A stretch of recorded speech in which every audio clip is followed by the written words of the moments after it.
অম্বুবাচী হেতু কামাখ্যা মন্দিরের মুখ্য দরজা তখন বন্ধ।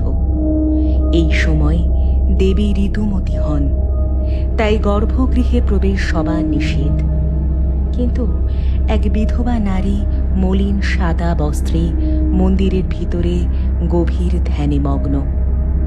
দেখতে অতি সাধারণ, মুখে বৈধব্য দশা ফুটে উঠেছে, শাখাপলাবিহীন দুই হাত।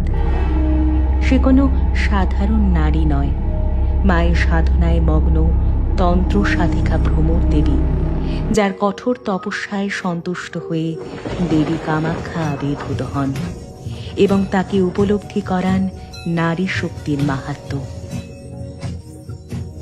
ঋতুস্রাব একটি মেয়ের শক্তির প্রতীক, একটি মেয়ের সহনশীলতা, নারীত্ব, মাতৃত্ব ও ক্ষমতার প্রতীক।